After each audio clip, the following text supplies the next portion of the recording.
তো কেমন আছো তোমরা? আমার চ্যানেলের এই ভিডিওতে তোমাদের সকলকে স্বাগত জানাই। আজকের ভিডিওটি আমার জন্য একটি স্পেশাল ভিডিও, কেননা আমি এই ভিডিওটি বানানোর জন্য অনেক দিন ধরে চিন্তা ভাবনা করছিলাম এবং শেষ পর্যন্ত ভিডিওটি বানিয়ে ফেললাম। এই ভিডিওটিতে আমি বাংলাদেশ ফিজিক্স অলিম্পিয়াডের রিজিওনাল কোয়েশ্চেন 2021-এর সম্পূর্ণ সলভটি করব। এই কোয়েশ্চেনটিতে মোট 10টি প্রবলেম রয়েছে। এই প্রবলেমগুলো মূলত এমসিকিউ টাইপ। আমি প্রতিটি কোয়েশ্চেনের সলভ নিজেই করেছি, তাই আমার যদি কোথাও কোনো ভুলভ্রান্তি হয়ে যায় তাই আমাকে অবশ্যই কমেন্ট সেকশনে জানাবে। এবং তার সিস্টেমে কোনো ভুল নেই প্রশ্নগুলোর, যদি কোনো ক্যালকুলেশনে ভুল হয়ে যায় তাহলে আমাকে অবশ্যই জানাবে। আর একটি কথা বলে রাখি, যেহেতু আমাদের মোট 10টি কোয়েশ্চেন রয়েছে এবং আমি যদি প্রতি 5 মিনিট করে সময় নিই, তাহলে কিন্তু আমার এমনিতেই 50 মিনিট সময় হয়ে যাচ্ছে। ও মাই গড, তাই না?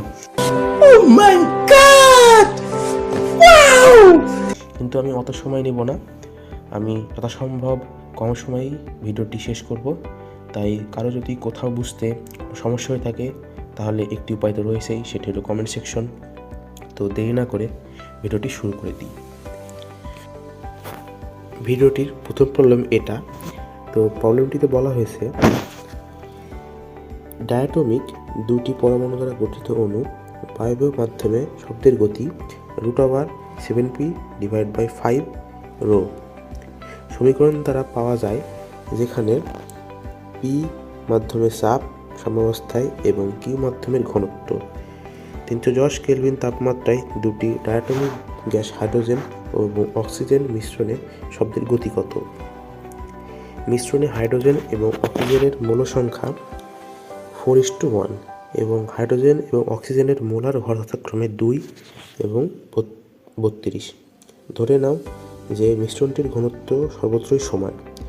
আদর্শ গ্যাসের সূত্র ব্যবহার করতে PV = nRT, ভি চাপ, পি যেখানে পরায়তন, এন গ্যাসের মৌল সংখ্যা, টি কেলভিন স্কেলে তাপমাত্রা, আর একটি ধ্রুবক যার মান 8.314। আচ্ছা, প্রবলেমটিতে যেহেতু আমরা পড়ে নিলাম, তাহলে এখন আমরা সমাধানে চলে যাই। তো সমাধান করার পূর্বে আমরা আমাদের এই সমীকরণটিকে এক্স দ্বারা রিপ্রেজেন্ট করতে চাই। তো এই সমীকরণটিকে আমরা এক্স দ্বারা রিপ্রেজেন্ট করি। এখানে রুটের বদলে আমি 0.5 দিয়েছি, একই বিষয়। তো এবার আমরা এখানে আমাদের আদর্শ গ্যাসের সূত্রটি ব্যবহার করব। এখানে পি হলো চাপ, ভি হলো গ্যাসের আয়তন, এন হলো মোল সংখ্যা, আর হলো ধ্রুবক এবং টি হলো কেলভিন স্কেলের তাপমাত্রা। তো এখানে আমরা এই পি এর জায়গাতে মানটি বসিয়ে দিই। এখানে যদি আমরা এই সূত্র থেকে যদি আমরা পি এর মানটি বের করি, তাহলে আমরা পাবো পি = nRT/v। তো এই মানটি আমরা আমাদের এই সূত্রে বসিয়ে দেব। তাহলে আমরা পাবো এটা, অর্থাৎ 7 nRT/5 VP 0.5 আচ্ছা, এখন আমরা এই পিভি সমান একটা জিনিস করতে পারি। আচ্ছা, আমরা সবাই একটি সূত্র জানি, সেটা হলো ρV = m। এই সূত্রটি মূলত চাপের সংজ্ঞা থেকে আনা হয়েছে। আমরা জানি কোনো বস্তুর চাপ হলো m/v। তো যদি m এর মান নির্ণয় করতে চাই তাহলে সেটা হয়ে যাবে ρV। তো আমরা এই ρV = লিখতে পারি m। এবার আমরা এই সূত্রটি ব্যবহার করে আমাদের পরবর্তী সমাধানের জন্য এগিয়ে যাব। তো আমরা আমাদের সূত্রটি নিয়ে এসেছি। এবার আমরা এই মিশ্রণটিতে মোট কত পরিমাণ মৌল রয়েছে তা নির্ণয় করব। তো আমাদের এই মিশ্রণে অক্সিজেন 1 মোল, অক্সিজেন ও হাইড্রোজেনের মৌল সংখ্যার অনুপাত 4:1। আচ্ছা, এখন যদি আমি বলি অক্সিজেন রয়েছে Z মৌল, তাহলে কি বলতে পারবে হাইড্রোজেন কত মৌল রয়েছে? অবশ্যই সেটা হবে 4Z মৌল। তাহলে যদি অক্সিজেন Z মৌল হয় এবং হাইড্রোজেন 4Z মৌল হয়, তাহলে মিশ্রণের মোট মৌল সংখ্যা কত? সেটা হবে Z + 4Z = 5Z মৌল। আচ্ছা, মৌল সংখ্যা নির্ণয় করা হয়ে গেল। এবার গ্যাসের মোট ভরটি নির্ণয় করব। তো গ্যাসের মোট ভরটি কীভাবে নির্ণয় করতে পারি? দেখো, আমরা জানি কোনো মৌলের মৌল সংখ্যার মানে যে মোলার ভর সংখ্যা রয়েছে সেটাই হলো এই পদার্থের পারমাণবিক মানে আপেক্ষিক পারমাণবিক ভর। তো এখানে অক্সিজেনের দেওয়া রয়েছে 32 এবং অক্সিজেন যেহেতু জেড মোল রয়েছে তাই আমাদের অক্সিজেনের ভর হবে 32 জেড গ্রাম। এখানে এটাকে আমরা কিলোগ্রামে প্রকাশ করে নিয়েছি এবং অনুরূপভাবে আমরা হাইড্রোজেনের ভরটা নির্ণয় করে ফেলতে পারি, সেটা হবে 8 গ্রাম। এখানে যেহেতু টু দেওয়া রয়েছে তাই আমি ডাইরেক্টলি 4-এর সাথে 2 গুণ করে 8 লিখে দিয়েছি। তাহলে মোট হবে 0.4 গ্রাম মানে কেজি। তাহলে এবার আমাদের মোট ভরও পেয়ে গেলাম, মোট মূল সংখ্যা পেয়ে গেলাম। এই দুটি যদি আমরা আমাদের এই সূত্রটিতে বসিয়ে দিই তাহলেই কিন্তু আমাদের কাজ হয়ে যাবে। তো মানগুলো বসিয়ে দিই, তাহলে আমরা পেলাম 7 × 5z RT তো 5 × 0.04z। দেখো উভয় লব ও হর থেকে কিন্তু আমরা জেড আউট করে দিতে পারি এবং এই RT এর মানগুলো বসিয়ে দিতে পারি। যদি সেটা বসিয়ে দিই তাহলে আমরা পাবো এটা, এবং যদি একটু ক্যালকুলেশন করি তাহলে আমাদের অ্যান্সারটি চলে আসবে, সেটা হবে 671.591 মিটার/সেকেন্ড। তো এটি আমাদের অ্যান্সার। এবার আমরা আমাদের যে MCQ অর্থাৎ যে মানে ইয়াগুলো দিয়ে এসেছিলো সেগুলো একটু দেখে নিই। তো এখানে আমাদের অপশন দেওয়া রয়েছে 540, 672, 1250 এবং 690। দেখো এর সবচেয়ে কাছাকাছি মান কোনটা, সেটা হলো 672, অতএব আমাদের অ্যান্সার হলো 2। এবার আমরা দ্বিতীয় প্রবলেমটিতে চলে আসি। তো দ্বিতীয় প্রবলেমটিতে বলা হয়েছে ভি আয়তনের একটি বস্তু দুটি উপাদান দ্বারা তৈরি, দুটি ঘনত্ব যথাক্রমে ρ1 এবং ρ2 এবং আয়তন যথাক্রমে V1 ও V2। নিচের কোন শর্তটি নিশ্চিত করেছে বস্তুটি 1000 কেজি/মিটার কিউব ঘনত্বের পানিতে ভাসবে। এখন আমি তোমাদের একটি বেসিক সম্পর্কে বলে দিই, যেটি হলো কোনো বস্তু যদি পানিতে ভাসে তাহলে তার ঘনত্ব হবে পানির ঘনত্বের থেকে <= অর্থাৎ হয় সমান হবে না হলে কম হবে। তাহলে এখানে এই যে বস্তুটির কথা বলা হয়েছে সেটি যদি পানিতে ভাসে এবং তার ঘনত্ব যদি রো হয় তাহলে, এবং পানির ঘনত্ব যদি 1000 হয় তাহলে রো হবে <=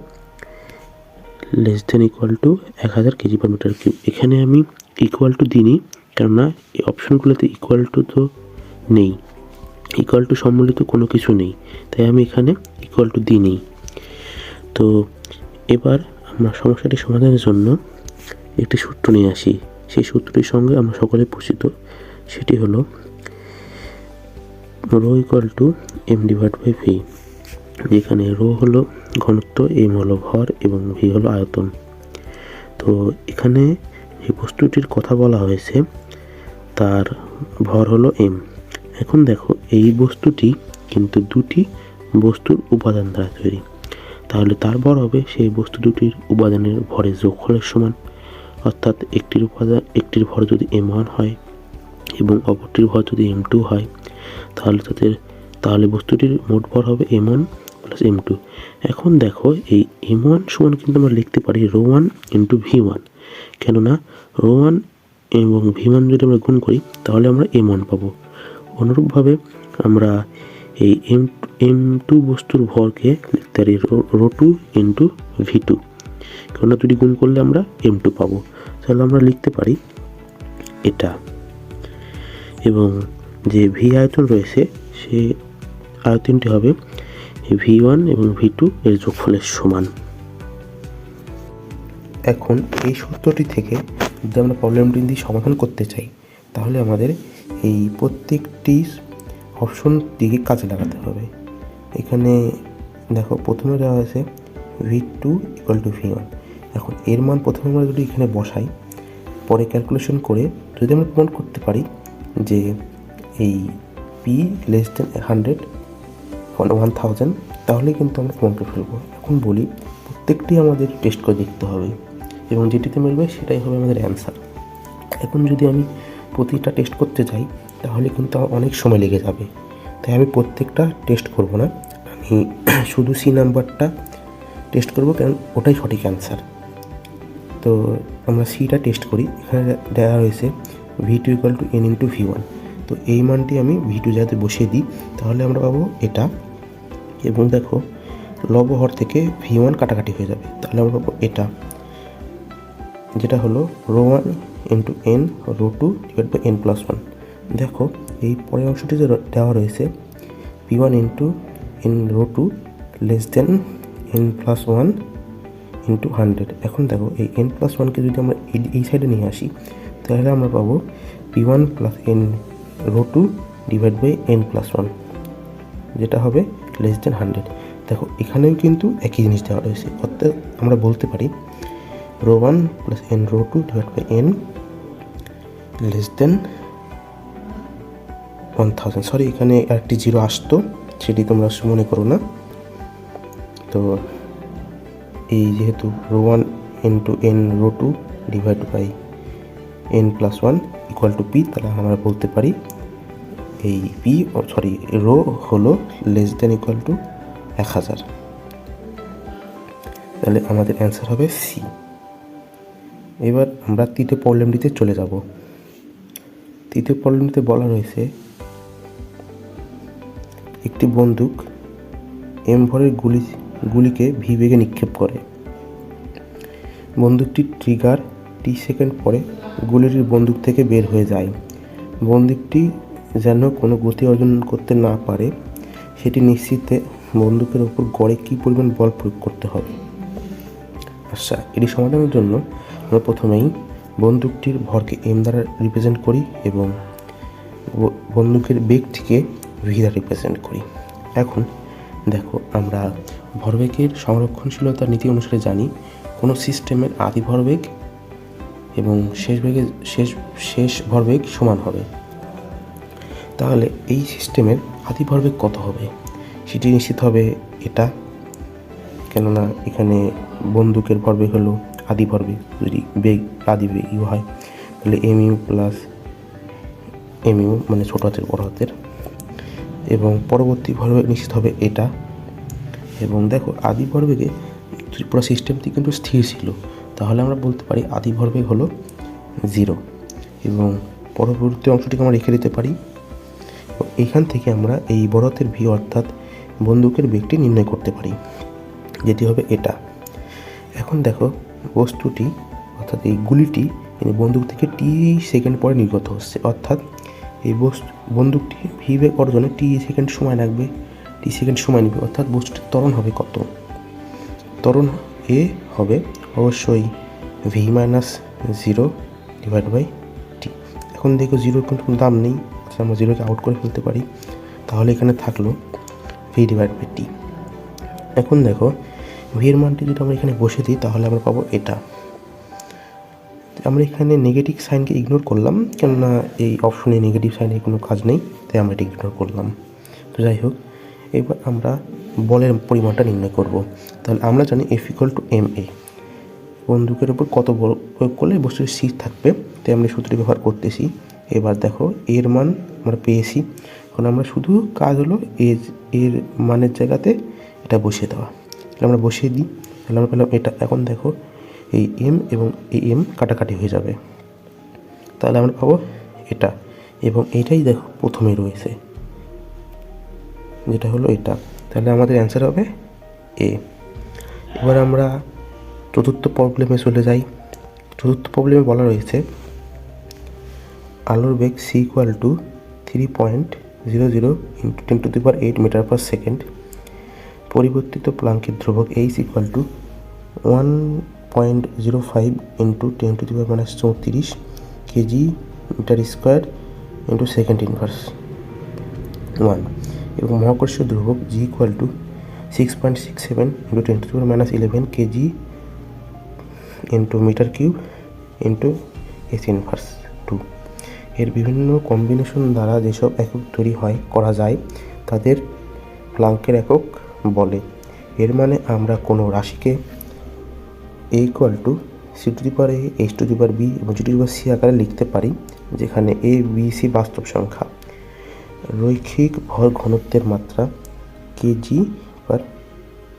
কেজি ইন্টু মিটার ইনভার্স 1। এখন রৈখিক ভর ঘনত্বের জন্য প্লাঙ্কের একক বের করো, এর মান কত? এখন তোমাদের একটি প্রশ্ন আসতে পারে, সেটি হলো রৈখিক ভর ঘনত্ব কী? রৈখিক ভর ঘনত্বের একটি কনসেপচুয়াল বিষয়, থিওরিটিক্যাল ফিজিক্সের সহজ জিনিস একটু বলে দিই। সেটা হলো একক দৈর্ঘ্যে যে পরিমাণ মানে ভরের যে ঘনত্ব রয়েছে সেটাই। তো যাই হোক, একক দৈর্ঘ্যে যে ঘর রয়েছে আর কি। এবার আমরা প্রবলেমটি সলভ করব। তো সলভ করার জন্য প্রথমে আমরা আমাদের এই সূত্রটি লিখে নিই।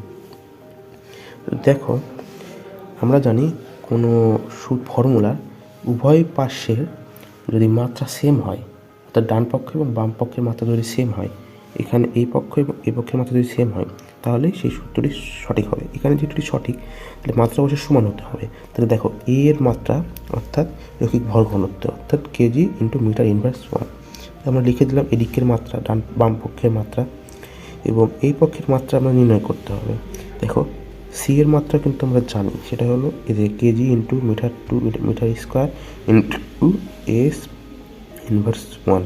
এভাবে এইচ এর মানটাও জানি এবং জি এর মানটা জানি, সব মানগুলো আমরা বসিয়ে দিলাম। তারপরে এটা। এখন এই অংশটুকে যদি আমরা একটু ক্যালকুলেশন করতে চাই, তাহলে আমরা পেয়ে যাব এই অংশটুকে।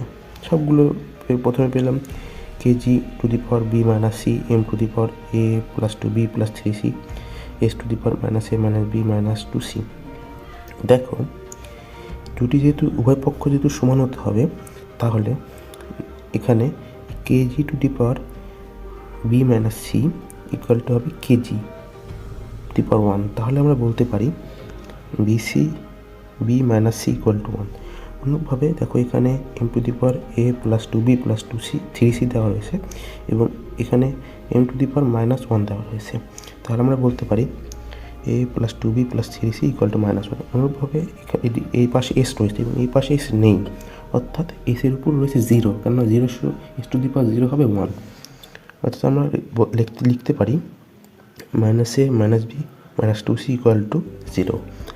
এইবার দেখো, আমরা এই তিনটি সূত্র ব্যবহার করে এ বি সি এর মান নির্ণয় করব। তো সেটি আমি তোমাদের একটু খাতা কলমে দেখিয়ে দিচ্ছি, সহজে সংক্ষেপে বুঝিয়ে দেওয়ার জন্য। তো প্রথমে আমরা এই তিনটি সমীকরণকে সমীকরণ 1, সমীকরণ 2, সমীকরণ 3 নামকরণ করে নিলাম এবং 2 নং সমীকরণ এবং 3 নং সমীকরণ যোগ করলাম। যোগ করার পরে আমরা পেলাম B plus C equal to -1 এবং 1 নং সমীকরণ ও 4 নং এটাকে 4 নং সমীকরণ নাম দিয়েছি। 4 নং সমীকরণ যোগ করি, তাহলে আমরা পাবো 2b ইকুয়াল টু 0 এবং b ইকুয়াল টু 0। বি এর মান 4 নং সমীকরণে বসাই, তাহলে আমরা সি ইকুয়াল টু পাবো -1 এবং অনুরূপ এভাবেই বি ও সি এর মান 2 নংয়ে বসাই, তাহলে আমরা পেয়ে যাব এ ইকুয়াল টু 2। তাহলে আমরা এ বি সি এর মান পেয়ে গেলাম। এ ইকুয়াল টু হবে 2 এবং বি ইকুয়াল টু 0 এবং সি ইকুয়াল টু -1। এখন দেখো, আমরা যদি এই এ বি সি এর মান বসিয়ে দিই এবং এই সি অর্থাৎ আলোর বেগ এবং এইচ এবং জি এর মানও বসিয়ে দিই, তাহলেই কিন্তু আমরা মানটি পেয়ে যাচ্ছি। তাহলে আমরা এই কাজটি করি। সেই কাজটি যদি আমরা করি, তাহলে আমরা সম্পূর্ণ ক্যালকুলেশন করে পাবো 1.349 × 10⁻27। এবং দেখো, এই সবচেয়ে কাছের মান কোনটি যদি দেখি, তাহলে এই হলো এর সবচেয়ে কাছের মান। তাহলে আমরা বলতে পারি এই ইজ দ্য কারেক্ট অ্যান্সার। এবার আমরা 5 নম্বর প্রবলেমে চলে যাই। 5 নম্বর প্রবলেম বলা হয়েছে, আমাদের কাছে এল ইকুয়াল টু 15 মিটার দৈর্ঘ্য এবং ডি ইকুয়াল টু 0.69 মিলিমিটার ব্যাসের প্রস্তুতের বিশিষ্ট একটি তার আছে। তারটির রোধ 10 ওহম। তারটিকে গলিয়ে একটি ঘনক বানানো হলো। ঘনকটির 2 বিপরীত তলের মধ্য দিয়ে কারেন্ট চালনা করলে রোধ কত হবে? আমাদের যে ঘনকটি পেলাম তার রোধটি নির্ণয় করতে হবে। তো এর জন্যই সর্বপ্রথম আমরা এই যে তারটি রয়েছে তার মানে আপেক্ষিক রোধটি নির্ণয় করব। তো আপেক্ষিক রোধের জন্য আমরা একটি সূত্র জানি, সেটা হলো এটা আর ইকুয়াল টু এই রোটি হলো আপেক্ষিক রোধ এবং এল হলো দৈর্ঘ্য এবং এ হলো তারটির প্রস্থচ্ছেদের ক্ষেত্রফল। দেখো এখানে আমরা আর এর মানও জানি, এল এর মানও জানি, শুধু এর মানটা জানি না। এর মানটা আমরা বের করে ফেলতে পারি। যেহেতু এটি একটি তার, তাহলে অবশ্যই সেটা একটি বেলুন আকৃতি হবে, অর্থাৎ সিলিন্ডার আকৃতির হবে। এবং সিলিন্ডারের প্রস্থচ্ছেদের ক্ষেত্রফল নির্ণয়ের সূত্র আমরা জানি, এটা equal to pi R square. পায়ের মান আমরা জানি, আর এর মান এখানে হবে এটার অর্ধেক এবং এটাকে মিটারে প্রকাশ করে নেব, তাহলে আমরা পাবো এটা। এটাকে ক্যালকুলেশন করলে আমরা পাবো এটা। এবার আমরা যদি আর এল এবং এর মান বসিয়ে দিই, তাহলে আমরা পাবো এটা, এবং এখান থেকে পি এর মান বের করে ফেলতে পারি। পি ইকুয়াল টু হবে 2.492 × 10⁻⁷। এবার আমরা যে ঘনকটি তৈরি হয়েছে তার আয়তনটি নির্ণয় করব। তো যেহেতু তারটি গলিয়ে ঘনকটি তৈরি করেছি, তাই তারটির আয়তন ও ঘনকটির আয়তন সেম হবে। তাহলে তারটির আয়তন বের করতে পারলে আমরা ঘনকটির আয়তন বের করে ফেলতে পারবো। তো তারটির আয়তন কত হবে, যেহেতু সেটা একটি বেলুন আকৃতি অর্থাৎ সিলিন্ডার আকৃতি, তাহলে তার আয়তন হবে পাই আর স্কোয়ার ইন্টু এইচ, অর্থাৎ উচ্চতার সমান। তাহলে আমরা এটা পেয়ে যাবো মানে বুদ্ধি খাটিলেই। কেননা এখানে পাই আর স্কোয়ার এবং এইচ হলো দৈর্ঘ্য অর্থাৎ ওটার উচ্চতা অর্থাৎ 15 মিটার। এটার সমান সমান আমরা পাবো 5.608 = 10⁻⁶। আচ্ছা, এবার আমরা এই বস্তুটির মানে যে ঘনকটি তৈরি হয়েছে তার দৈর্ঘ্য নির্ণয় করব। তাহলে তার প্রতিবাহুর দৈর্ঘ্যকে যদি আমরা এক্স ধরে নিই, তাহলে আমরা বলতে পারি এক্স কি দৈর্ঘ্য এত, কেননা ঘনকের আয়তন কত, দৈর্ঘ্য প্রস্থ উচ্চতা এবং দৈর্ঘ্য প্রস্থ উচ্চতার সমান, তাহলে আমরা এক বাহুর দৈর্ঘ্যের উপর ঘন দিতে পারি। তাহলে এখান থেকে এক্স অর্থাৎ প্রতিবাহুর দৈর্ঘ্য নির্ণয় করে ফেলতে পারি এবং এক পাশের ক্ষেত্রফল নির্ণয় করে ফেলতে পারি, যেটা হবে এক্স স্কোয়ার এর সমান, এটা হবে এটা। তাহলে আমরা আমাদের সব মানগুলো পেয়ে গেলাম। আমাদের এক বাহুর দৈর্ঘ্য অর্থাৎ এল অর্থাৎ এক কোণা থেকে অন্য কোণার দৈর্ঘ্য এবং এক পাশের ক্ষেত্রফল পেয়ে গেলাম। এবং এই বস্তুটির যদি আমরা এখন রোধ নির্ণয় করতে পারি, তাহলে আমরা আমাদের সেই আগের সূত্রটি ব্যবহার করতে পারি, যেটা হলো আর equal to rho into L divide by A. এখানে এল এর মান হবে কত, এক্স এর সমান, এবং এর মান হবে এর সমান। তাহলে আমরা মানগুলো বসিয়ে দিই, একটু ক্যালকুলেশন করলে পাবো আমরা 1.34 × 10⁻⁵। দেখো এর সবচেয়ে কাছের কোনটি রয়েছে, এটাও না, এটা কাছাকাছি, তো আমাদের অ্যান্সার হবে বি। তো এবার আমরা 6 নম্বর কোশ্চেনে চলে যাই। 6 নম্বর কোশ্চেনে বলা রয়েছে আবির 115 গ্রাম/মিটার ইনভার্স 1 রৈখিক ঘনত্বের তার দিয়ে একটি ফ্র্যাক্টাল তৈরি করলো। সে প্রথমে এল = 10 সেমি দীর্ঘের বাহু বিশিষ্ট একটি সমবাহু ত্রিভুজ গঠন করলো, তারপর বাহুগুলোর মধ্যবিন্দু যোগ করলো, এরপর নতুন ত্রিভুজটির বাহুর মধ্যবিন্দু যোগ করলো, এভাবে চলতে থাকলো। এর ফলে চিত্রের মতো একটি গঠন তৈরি হলো। গঠনটি মোট ভর নির্ণয় করতে হবে। আচ্ছা, এখন রৈখিক ভর ঘনত্বের সম্পর্কে একটু আরেকবার বলে রাখি। রৈখিক ভর হলো তার প্রতি মানে দৈর্ঘ্যে যতটুকু ঘনত্ব রয়েছে, যদি প্রতি দৈর্ঘ্যে প্রতি একক দৈর্ঘ্যে কী পরিমাণ ভর রয়েছে, এটি হলো রৈখিক ভর ঘনত্ব, রৈখিক ঘনত্ব আর কি। তো এখানে রৈখিক ঘনত্বের মান 115 গ্রাম/মিটার ইনভার্স 1। এবং দেখো এই ত্রিভুজের প্রতিটি বাহুই কিন্তু এই এত রৈখিক ঘনত্ব বিশিষ্ট তার দিয়ে তৈরি। এবং এই বড় ত্রিভুজটিতে সবচেয়ে বড় ত্রিভুজটি দেখো, এটা কিন্তু 3 বাহু রয়েছে, অর্থাৎ এই শুধু বড় ত্রিভুজটির ভর হবে এটা 3 × 1 এত, এবং এক বাহুর দৈর্ঘ্য যেহেতু মানে এক এককে দৈর্ঘ্য এত, তাহলে 10 সেন্টিমিটার দৈর্ঘ্য কত হবে, মানে ভরের পরিমাণ কত হবে, 10 সেন্টিমিটারকে মিটারে প্রকাশ করে নিলাম, তাই এত হলো।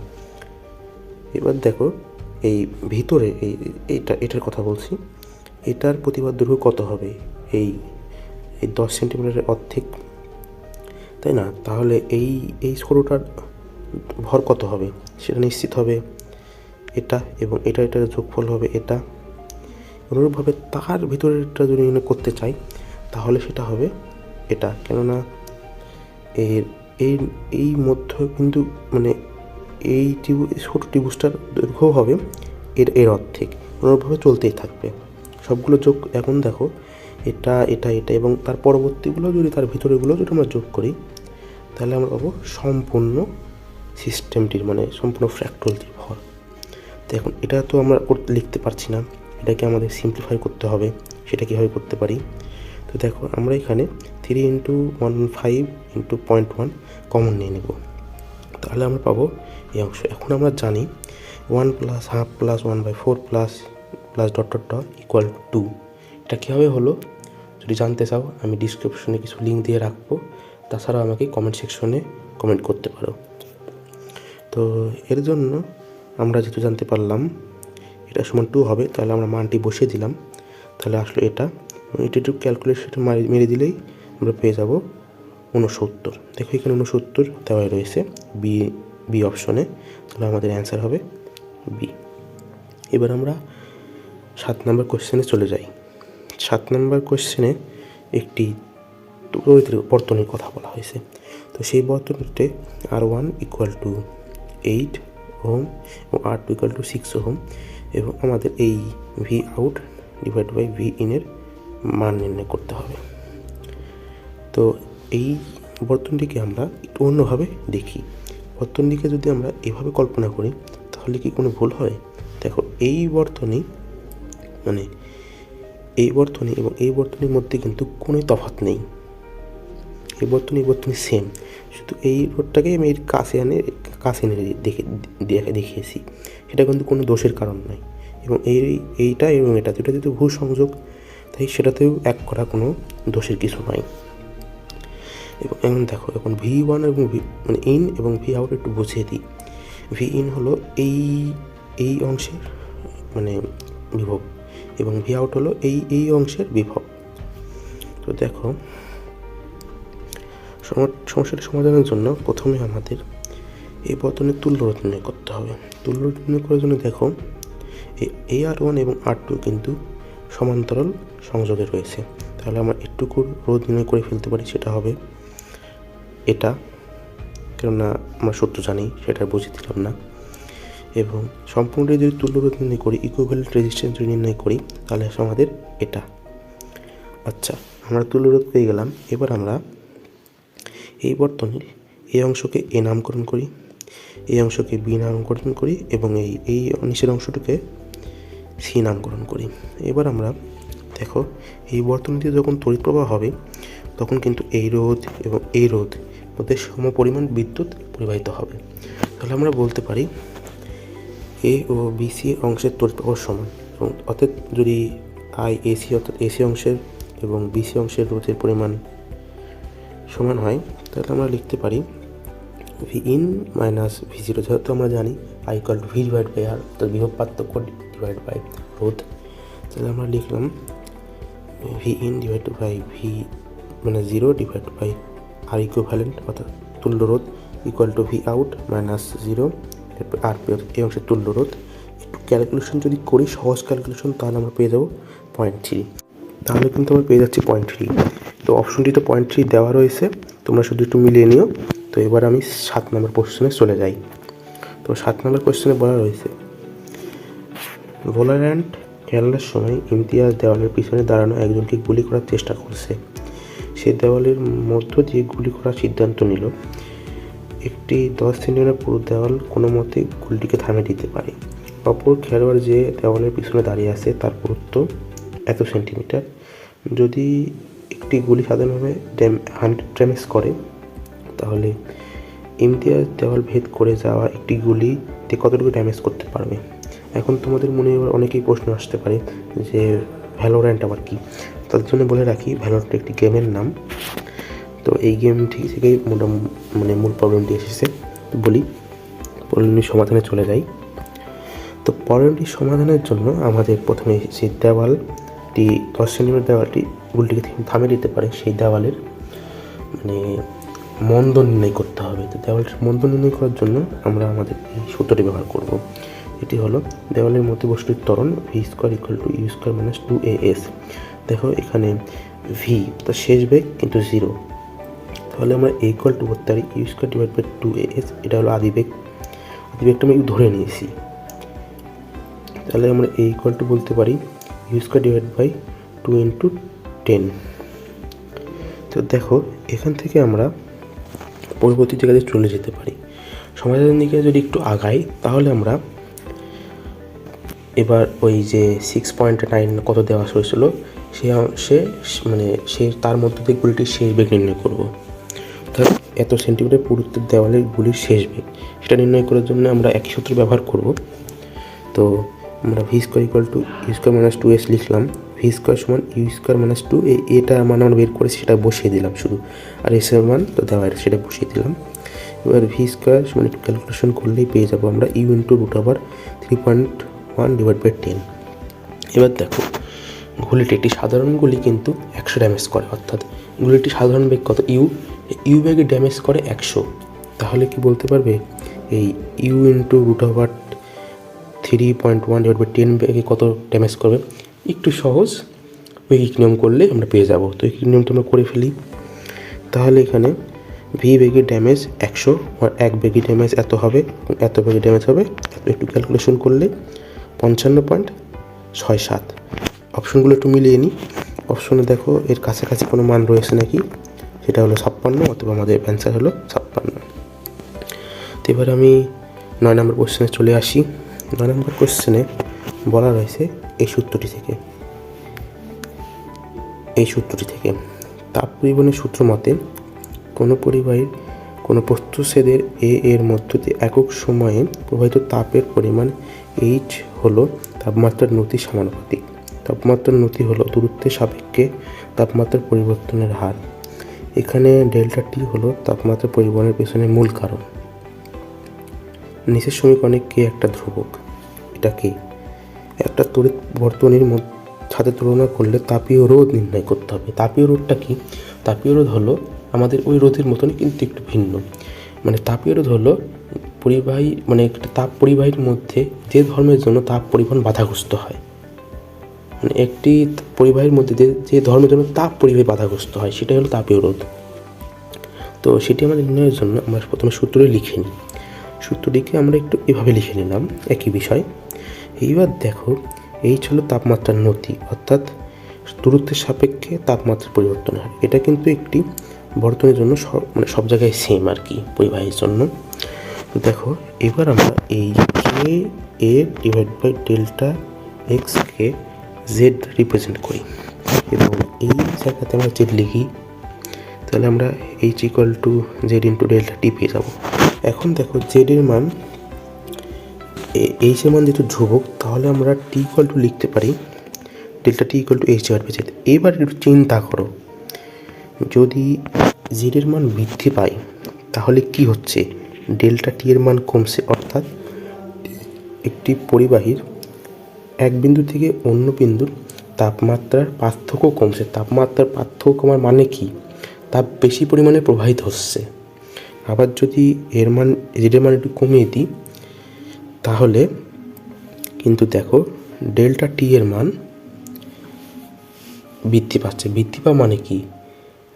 একটি পরিবাহীর এক বিন্দু থেকে অন্য বিন্দুর তাপমাত্রার পার্থক্য বেশি হওয়া, অর্থাৎ তাপ পরিবহন কম হওয়া। তো দেখো এই 1 ডিভাইড বাই জেড কিন্তু পরিবাহী তাপীয় রোধের বিপরীত একটা ধর্ম প্রকাশ করছে। 1 বাই জেড কিন্তু ভুল বললাম, 1 বাই জেডই তাপীয় রোধের ধর্মটা প্রকাশ করছে, কেননা জেড তাপীয় রোধের বিপরীত ধর্ম প্রকাশ করছে। তাহলে আমরা বলতে পারি 1 বাই জেডই হলো তাপীয় রোধ। তাহলে জেডের মানটা যদি বসিয়ে দিই তাহলে পেয়ে যাব ডেল্টা এক্স ডিভাইড বাই কে এ। তো দেখো এটা কোথায় দেওয়া রয়েছে? এটা দেওয়া রয়েছে 4 নম্বরে, অর্থাৎ আমাদের অ্যান্সার হলো 4। এবার আমরা 10 এবং শেষ প্রশ্নে চলে যাই। আমরা আগে প্রশ্নটি পড়ে নেব। তো প্রশ্নটিতে বলা রয়েছে জম্বিদের আক্রমণ শুরু হয়েছে, তুমি A(32) বিন্দুতে দাঁড়িয়ে আসো, বি বিন্দুতে একটি আশ্রয় আছে, এক্স অক্ষ বরাবর একটি নদী বয়ে যাচ্ছে, তুমি 1 মিটার পার সেকেন্ড সমদ্রুতিতে আশ্রয় পৌঁছাতে চাও, কিন্তু প্রতিমধ্যে তোমাকে নদীর পাড়ে পৌঁছাতে হবে এবং সেখানে তোমার পানির জারটা ভরতে হবে। এই শর্ত মানলে এ থেকে বি বিন্দুতে পৌঁছানোর জন্য ন্যূনতম সময় কত? পানি ভরতে তোমার 1 সেকেন্ড সময় লাগে। তো দেখো আমাদের এখানে ন্যূনতম সময়টি চেয়েছে। তো সমাধান করার জন্য প্রথমে আমরা গ্রাফটি এঁকে নেব। গ্রাফে আমরা প্রথমে আমাদের অবস্থান এবং পরে আমাদের আশ্রয় অবস্থানটি নির্ণয় করব এবং আমরা এই বিন্দু থেকে এই বিন্দুতে ন্যূনতম সময় কীভাবে যেতে পারি তা নির্ণয় করব। তো এর জন্য আমরা সর্বপ্রথম আলোর প্রতিফলনের সূত্রটি ব্যবহার করব। কেমনে ব্যবহার করব? দেখো আলো যদি এটা আলো হতো তাহলে সে কী করতো, ওই বিন্দুতে যাওয়ার জন্য একটা কোণে প্রতিফলিত হতো এবং সেই কোণে আপতিত হতো এবং সেই কোণে প্রতিফলিত হয়ে ওই বিন্দুতে হতো এবং এই ঘটনাটি ঘটতো সম্পূর্ণ ন্যূনতম সময়ের মধ্যে। তো আমরা সেই কাজটি করব। তো আমরা একটি অ্যাপ্রক্সিমেটলি একটা জায়গা ধরে নেব যেখানে আলোটি প্রতিফলিত হলে ওই কোণে ভুল বললাম, যে কোণে আপতিত হলো ওই কোণে প্রতিফলিত হয়। তো ধরে নিই সেই বিন্দুটি হলো এখানে, ধরি সেটা আলোটি এখানে আপতিত হয় এবং ওই কোণেই ওখানে প্রতিফলিত হয়েছে। আমার আকারের মধ্যে একটু ভুল রয়েছে, সেটা নেগলেক্ট করো। তো আমরা ধরে নিলাম সেটা এই বিন্দু, সেটা এখন আমরা আসলেই কোন বিন্দু সেটা আমরা নির্ণয় করবো। আমরা জাস্ট এখানে অ্যাপ্রক্সিমেটলি ধরে নিয়েছি। তো দেখো এখন আমরা কি করছি, যেহেতু এই বিন্দু আমরা ধরে নিয়েছি এবং এই বিন্দু আমরা এখানে আপাতত ধরে নিয়েছি, এর জন্য আমরা কি করব, আমরা এই -5কে মূল বিন্দু হিসেবে ধরে নেব। তাহলে এখান থেকে এই সম্পূর্ণ 3 পর্যন্ত মোট দূরত্ব কত হবে? যদি মাইনাস চিহ্ন ইগনোর করি তাহলে হবে মোট 8 দূরত্বটি আমরা পাবো। তো দেখো এখানকে যদি আমরা মূলবিন্দু ধরে নিই এবং এটাকে এখান থেকে এখানে যদি দূরত্ব নির্ণয় করি তাহলে আমরা এখানে একটি ত্রিভুজ পাবো, এখানে একটি ত্রিভুজ পাবো এবং এই কোণ যেমন সমান এবং এটি একটি সমকোণী ত্রিভুজ পাবো, তাই এটা একটা সদৃশ্যকোণী ত্রিভুজ হবে।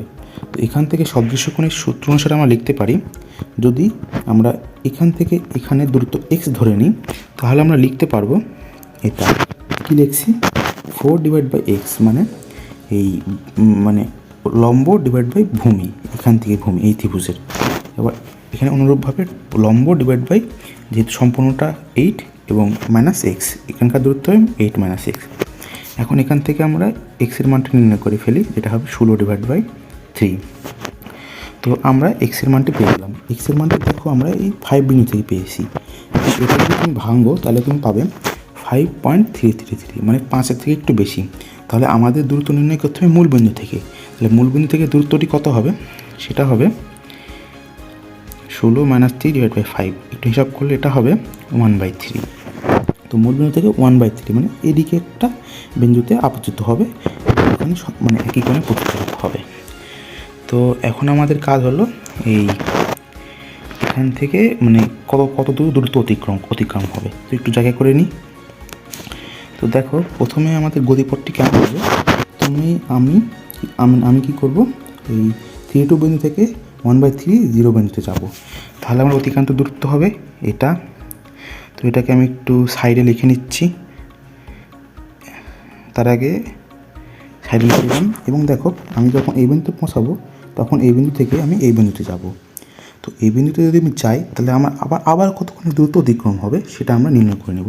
একটু জায়গা করে নিই এবং হিসাব করলে পাবো এটা। তো এটা আমরা একটু লিখে নিচ্ছি। তাহলে দেখো আমরা কী করলাম, এখান থেকে এখানে গেলাম, এবার এখান থেকে ওখানে গেলাম। তাহলে এটাই তো আমাদের মোট অতিক্রান্ত দূরত্ব, ন্যূনতম মোট অতিক্রান্ত দূরত্ব। তাহলে দুটো যোগ করে দিলে পেয়ে যাচ্ছি যেটা হবে 10। তো দেখো যেহেতু আমাদের বেগটি বলা রয়েছে 1 মিটার/সেকেন্ড, তাহলে অতিক্রান্ত দূরত্ব যা হবে আমাদের ন্যূনতম সময়ও সেটা হবে। এবং দেখো আমরা পানি ভরতে 1 সেকেন্ড সময় লাগাচ্ছি, তাই আমাদের এর সাথে 1 যোগ করলে আমরা অ্যান্সারটি পেয়ে যাবো, যেটা হলো 11। তো আমাদের অ্যান্সার হলো এটা। আজকের ভিডিওটি এখানেই শেষ করছি। তোমরা ফিজিক্স অলিম্পিয়াডের প্রস্তুতি নিতে থাকো, আমি তো তোমাদের সাহায্য করার চেষ্টা করছি। সত্য ফিজিক্সের স্বপ্নযাত্রা। Bye bye, tata, good bye.